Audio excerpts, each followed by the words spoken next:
Hello everyone, I'm Mark Vandal, I'm Jenna Kuhn. and we are two of the co-founders of iGreetU, the ultimate Greek life social media experience. So one of the most essential parts of being in a Greek life organization is being able to create and foster those relationships with your brothers and sisters. And even though we have all the social media tools at our fingertips today, the ease to connect across chapters falls short.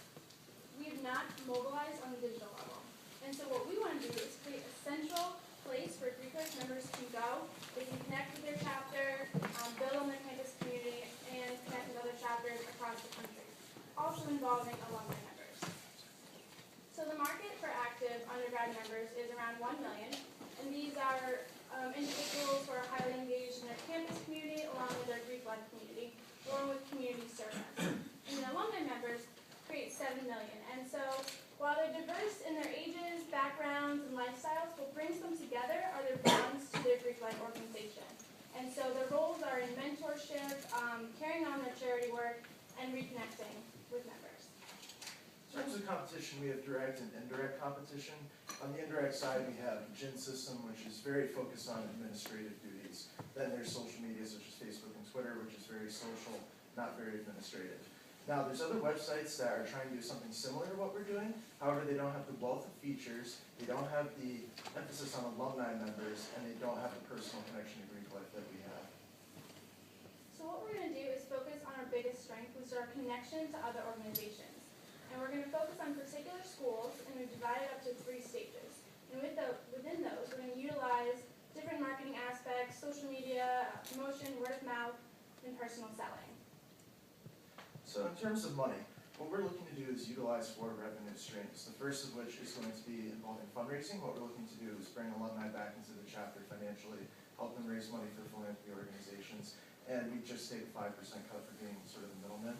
Then there's advertising in 2 ways. We're going to utilize the cost per 1,000 method, where every 1,000 page views you get about $3.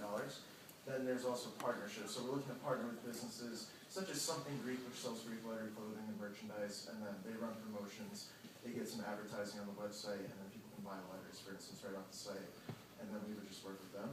And then merchandise, we have our own licensed merchandise at the moment, so we would just sell it off the website in our store. Now, what we're looking for is $15,000, the most of which is going to be dedicated to the website.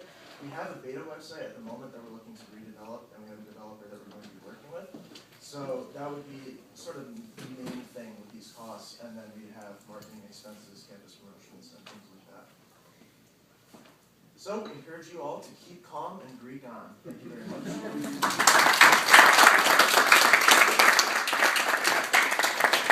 I get this for like a local chapter of a local fraternity that just exists on a specific campus. I mean, they always have a lot of trouble reaching their alumni, but the national fraternities, I was a SIGET out of Dartmouth, I know that they're already doing a lot of social media applications, and they want to kind of keep control of that. Aren't you in effect competing with them? Indirectly, in the sense that what we're trying to do is we're really trying to partner with the national organizations. We want to give them control on the website as well. So one of the things is that every chapter page, every national page is going to be controlled by someone within the chapter. And can people from different fraternities talk to each other, or is that Yes. something I think? Because I remember when I was in college, the guys at the football frat didn't want to have anything to do with the guys from the math frat. It's just that kind of thing. You can probably guess which one I was, too. So. Guys? It just strikes me that, to build on what Cliff just said, that there's an awful lot of things out there like this. Have you done any research on whether there's a demand for this? Yes. Whether, the market is out there, and specifically what they're dissatisfied with right now? Yes, so we've talked to the chapter presidents at Quinnipiac and their Greek members outside of QU as well. They all say the biggest thing is that, as Ben was saying, there's so much clutter with information that they try and use email, Facebook, Twitter. It just never works out. They can't get information in one place, and it never feels truly Greek. So what they're looking for is a truly Greek space where everyone can come together, connect, and then they can get all the information they need. So constant contact is not something that they would consider using instead? No. Because it needs to, they want somebody else to have put a portal up and made it feel Greek. Yeah. Yeah, exactly. Oh, yeah. So it's a network, right? Network relies on critical mass, because without critical mass, networks fail miserably. What's your plan on getting the critical mass? Well, And what are the membership membership counts at some of the largest networks, Greek-specific networks out there?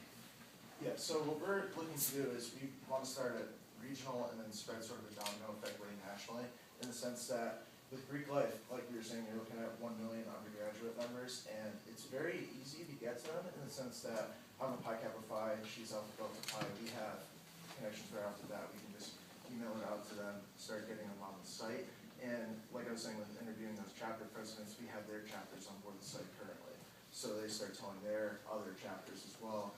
For instance, Alpha Chi Omega does regional calls with the presidents every week, so they talk about it, they start getting people on board.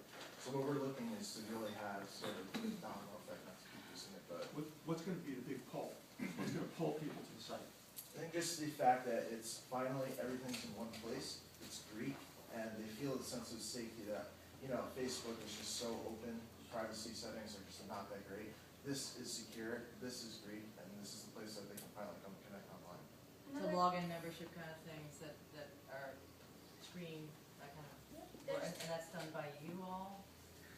yes, there's 3 different feeds. So you'll have a chapter feed, which is at your school. You'll have a campus feed, so you can talk to the other fraternities and sororities on your campus. And then you'll have a national feed. So for SIGAP, all the SIGAPs of the different chapters will be able to talk to one another, learn about different fundraising events that they did, or recruitment techniques, things like that. Once again, going back to the whole network effect, you are already assuming that the network already exists, you already have, conversations don't happen until there are members active and participating. What's your plan? $15,000, how do you get to that 1 million members? Well, with 50,000, we bring the website really together, we make it, like, with the campus promotions, what we're looking to do is have reps at every campus. So we connect out to one of our own brothers or sisters, they really get the word out, and they mobilize, and they go present to their chapter, for instance, and then all of a sudden they start getting on there. So we think it'll go fast in the sense that with the $15,000, the website, the developer quoted us at about $3,000 to make changes to the website now. So as soon as that's done in the summer, as soon as fall semester hits, we just hit the ground running. We're gonna be going to the big campuses, we're gonna be going regional, and then we also rely on people we know within our organizations. How much do you think you'll need to actually scale it beyond that initial 15,000 to really ramp it up and get to your target number?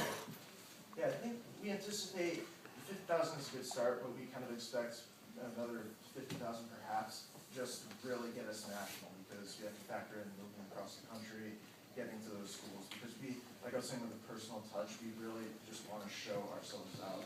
Those other sites, they're just throwing it out there, and we want to really make sure people know what we're about and what this can do to them. So you have an existing website and you're going to further develop it in order to build this? Right. Okay. Where do you break even, is that after regionalization, or? Yeah, it would be, we anticipate actually breaking even within the first year, once we start the sales cycle, because our costs are fairly low at the moment. We're not gonna use a physical office. It's mostly gonna be relegated to what you saw with the 15,000. And with enough of the partnerships set up with the CPM advertising, we think break even will be as we're moving out of the regional scale. The sales cycle for that, I'm sorry. No, I saw in year 4 of your revenue chart, you had about excess of $200,000 coming from display advertising at $3 per CPM. Have you done the math as to how many, you said your total addressable market is 7 million. Even if each member went on the website every day, I doubt that would equate to $200,000 in CPM revenue at $3 per CPM. Well, the way we factored that in is we assume that because of how extensive iGreekU is and how active most Greeks are on social media, that they would visit the page 5 times a day. And then with a $3 CPM, there's room for it to change. So you're expecting the total addressable market to visit the website 5 times a day? On average, it's not, obviously, everyone is not. Has it gonna been go- done in any business whatsoever? One of the things is, for at least my sorority and his fraternity, is we get messages constantly, every day. So, we'll wake up and have 12 new messages, have to go onto Facebook and check them. So you are constantly being updated on things that are going on. So we feel like that is useful. One last question. Can you have a toga party on social